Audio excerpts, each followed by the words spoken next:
What was it like growing up for you?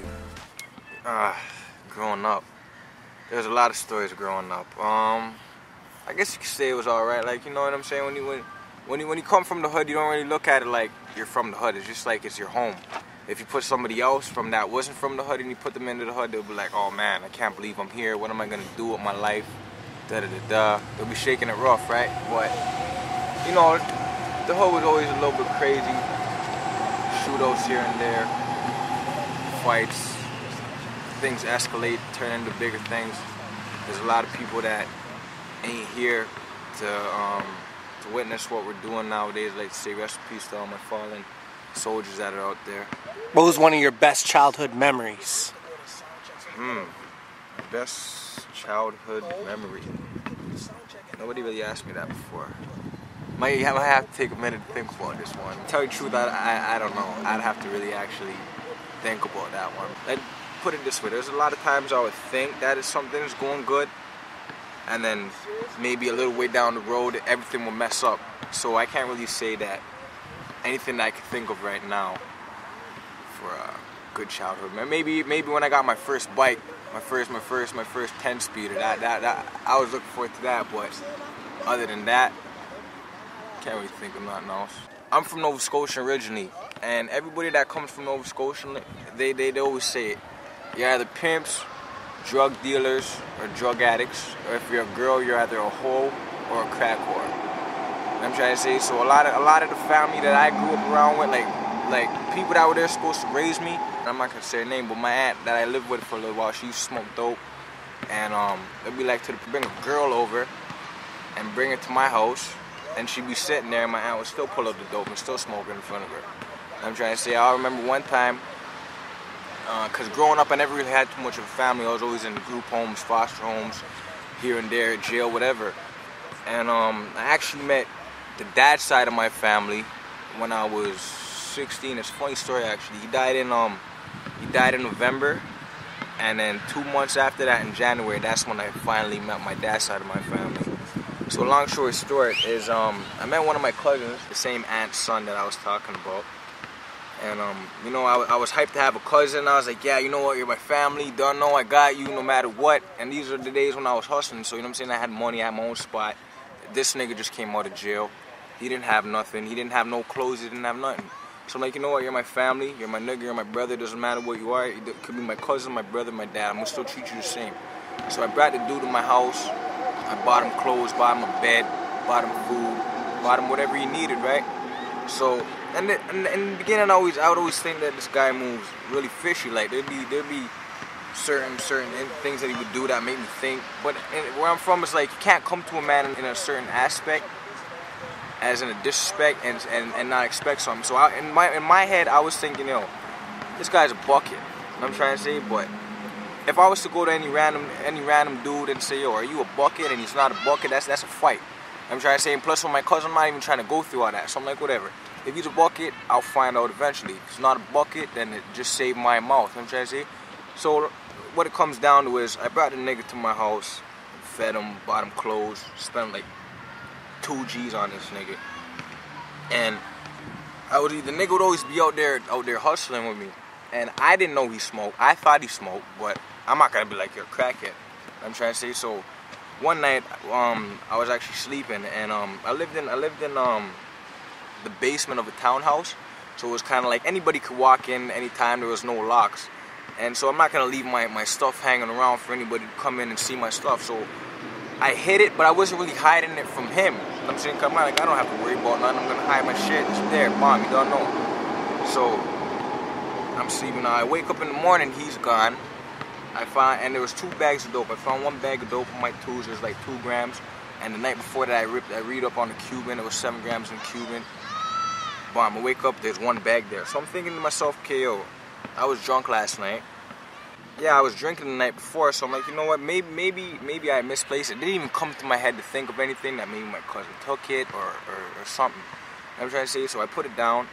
I wake up in the morning. It's gone. I look around the house to find my shit. It's not there, but I think to myself like, no, I'm not that irresponsible. So maybe I put it somewhere and I don't remember. My nigga seen where I put it, so I picked up my phone and called the nigga. I'm like, yo, my nigga, you know where my dope is? The nigga goes, I got it. I'm like, what do you mean you got my dope? He's like, I got your dope. I'm like, okay, so bring me, what, you want to go make a chop or something? Cause like, in the back of my head, subconsciously, I'm thinking, yo, it's true, this guy's a bucket, this guy smoked my shit, bomb. But I wanted him to say it to me. I'm like, yo, so bring my shit. He's like, yo, there's only a .4 left. I'm like, what do you mean there's a .4 left? He's like, there's only a .4 left. So I'm like, so you have this much money for me? He's like, nah. He's like, oh, me and my mom sat there and smoked it. I'm trying to say, so I'm thinking that, like, it's like my nigga right here, Theodore McGruff. You know what I'm trying to say? It's like not the gas or anything, but me, I like to help people. And if somebody has a dream, doesn't matter what their dream is, I'll do whatever it does to help them. Like, I remember even all days in the hood, I'd be sitting in the hood talking to crackheads on some shit. You feel me? Crackheads telling me they want to do this. They want to do this with their life. They want to go to Europe and see this. And I'm saying, teach kids to go to school. I tell them the first thing you need to do, if you want to do that, stop smoking dope. I'm trying to say that's the type of nigga I am. If you're going to do a negative, you always have to bring a positive out of the negative. I'm trying to say that's how we keep good karma. So it's like, if I put this dude on, we did this whole music thing, I found out... Yeah, for real. I found out he's a very, very talented individual. He can sing, he can rap, he can write, he can harmonize. He's perfect. He's a person that was in my plan. Because when I was in jail, I had this whole plan put out. I had 4 years to do my whole plan. And so far, my plan has been going perfect to a T. And it's like, if I brought this nigga out, I brought him a ticket to come on the trip. I brought him to my family's house. I said, you know what, anything is mine is yours. Doesn't matter what it is, you don't have to ask for it. Any show I'm doing, any money I get is half, whatever, I got you. Yeah. You know what I'm trying to say? And then for this nigga to go and take some shit from me, like, it wouldn't even have to be dope. It could be my phone and the nigga say, oh yeah, I took your phone and bomb, I sold your phone. Cause, you know what I'm saying? No, it doesn't work like that, bro. You know what I'm trying to say? Family is loyalty. Loyalty is family.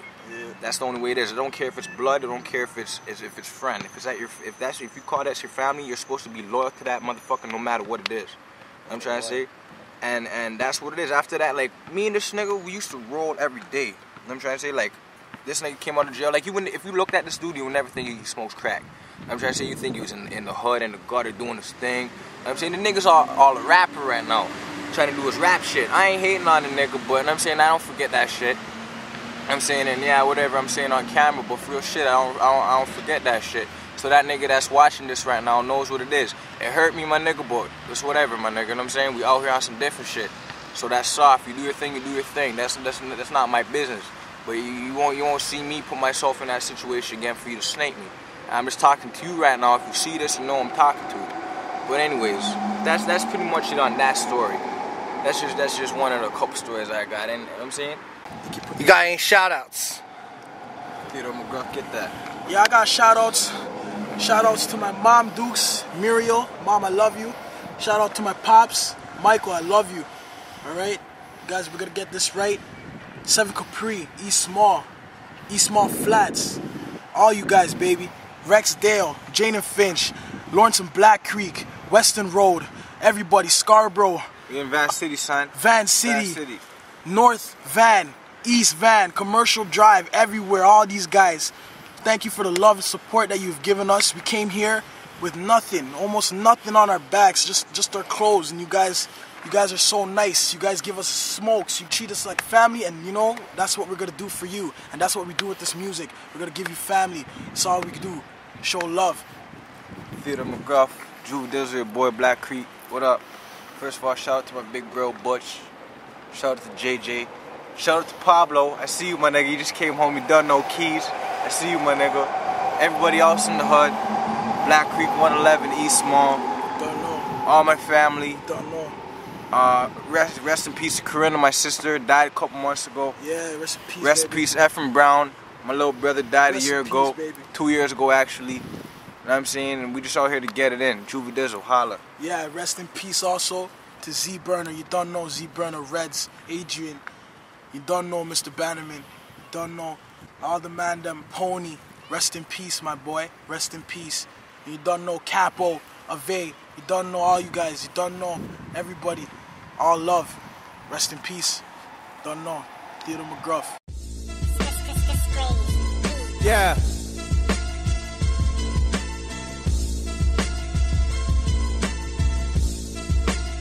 Joe to the VI. Hey. TMG. These niggas ain't ready for this one, my nigga. Go fuck 'em. You better call your manager. Make sure your life is short. Cause I'm about to cut these niggas by the vocal cords. As of late, he be getting ticked off. I swear the next nigga who say my name, I'ma cut his fucking lip off. Tell me, really want me to kick off? Ain't nothing to me. Put a nigga into the grave of dog shit on. New era of Toronto rap, man. Still quickest to let the Mac bang. Living off the crack game. Growing up the hustle, nigga. I've been getting cash, man. New from beginning. Make history in the rap game. Said I do this for the hood. So Lawrence and Black Creek. Even down in the back street. Every day 24/7 dealing with crack fiends. Can't wait to catch that bucket with the black